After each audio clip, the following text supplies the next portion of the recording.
సంక్రాంతి పండుగ నుంచి రాష్ట్రంలో సన్నబియ్యం పంపిణీ చేసే పరిస్థితి కనిపించడం లేదు. Civil supplies commissioner D S Chauhan ఈ మేరకు సంకేతాలిచ్చారు. మొత్తానికి కాంగ్రెస్ సర్కార్ ఇచ్చిన సన్నబియ్యం హామీ సైతం గాల్లో కలిసిపోనుంది. ఇలా ప్రభుత్వ హామీలన్నీ హులక్కి కావడంపై విమర్శలు వెల్లువెత్తుతున్నాయి.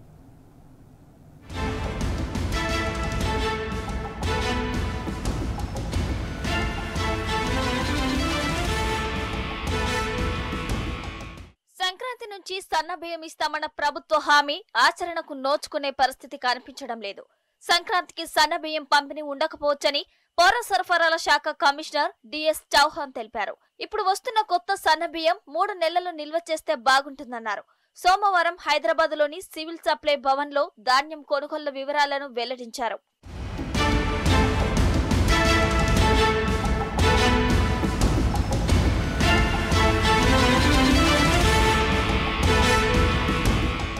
సన్నబియ్యం ఉగాది నుంచి ఇస్తుందో ఎప్పటి నుంచి ఇస్తుందో ప్రభుత్వం డిసైడ్ చేస్తుందని సివిల్ సప్లైస్ కమిషనర్ అన్నారు.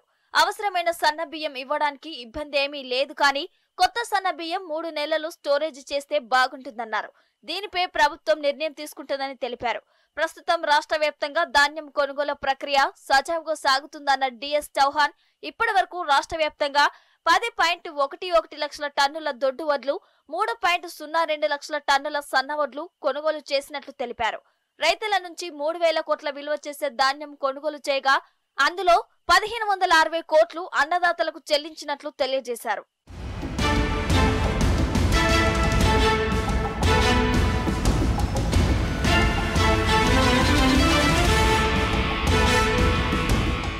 రాష్ట్రంలో సన్నవడ్ల కొనుగోలు కోసం 4,000 ప్రత్యేక కేంద్రాలు ఏర్పాటు చేసినట్లు డిఎస్ చౌహాన్ తెలిపారు.